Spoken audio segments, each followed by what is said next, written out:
like the building that was next to it. Here was Curly Music next door, and then there was a bakery next door to that. So Tony, we're outside Frank Hessy's. Yeah. The old Frank Hessy's building. I know you're doing a film about the Frank Hessy story. It's a bit noisy here, but we'll get something here. Watch your back there as well. How does it feel to be standing? Well, I'd say it's the first time I've been here for 10 years, so it's a bit weird, eerie, you know. Because I work for both shops, I manage both shops. I managed Curly Music for 10 years and Hessys for about 4 years, you know. But it's a great town, looks great, so I haven't been here for years, so I'm really made up. Does it feel a little bit sad looking at this? It is very sad because it's changed hands a couple of times. It was Wade Smith, wasn't it? It's now something called Wong's, you know.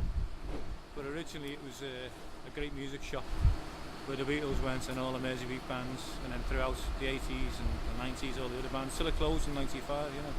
So great we're actually standing on the actual spot, Frank Hessy's. Yes. You're standing where the Beatles stood. Yeah. Everyone stood this very shop. Yeah. They actually, in that shop, it went into behind you and bought their instruments. That's right. Now, you've written a book called About Frank Hessy's, the music shop. Yeah. Tell us about that. Okay, well, look, for years I've been collating a lot of information and I've been interviewing people. The book's called Hessys, a shop that launched 1,000 bands and the Beatles. For obvious reasons, because the Beatles bought the first instruments in here. Jim Getty, who I worked with when I worked in the shop, used to tell me all the stories about the Beatles and tell me that he used to teach them chords. John Lennon and Paul McCartney and George Harrison used to come in and say, show us that chord, Jim, you know, and he did. You know, that's been authenticated. You're actually saying the Beatles actually had lessons? Yeah. Guitar lessons? Well, they didn't. In here, where yeah, we're more or less, standing? he was sitting there watching Jim play Freight Train or whatever, Red River Valley or whatever he was playing at the time.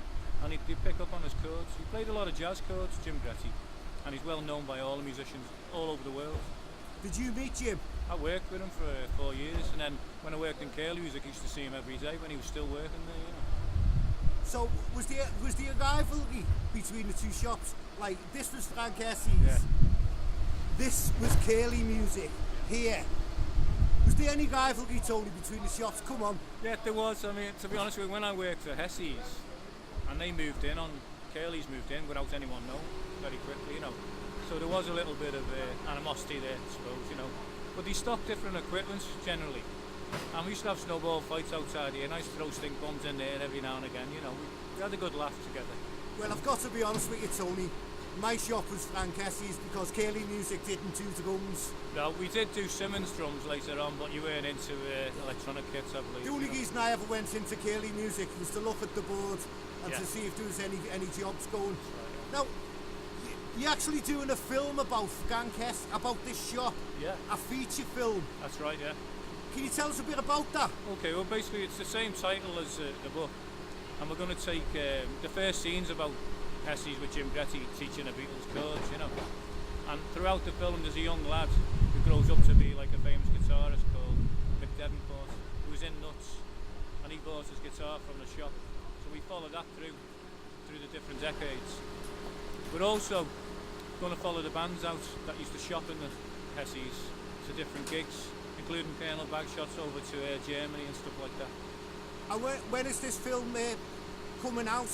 Has it started yet, or? Well, we're actually building the sets at the moment as we speak, and then the first scene's going to be in the next 2 weeks, and then I should imagine the end of the year before we have anything finished, you know. Yeah. So you're starting to shoot soon. When are you hoping the film's going to be coming out, Tony? I'm hoping it's going to be out before Christmas this year, you know. We've got a few people interested, we've got a few television companies interested already.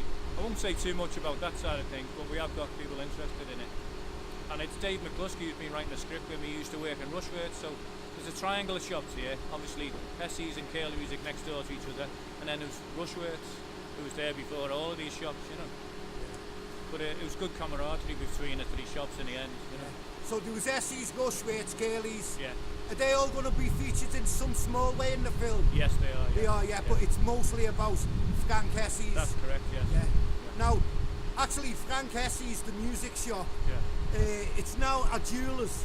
Yeah. And I'm getting funny looks from the guy behind me, so we're going to have to wind this down, and we'll do the interview somewhere else, because He's looking very nervous, the guy behind me, and it is a jeweller's shop.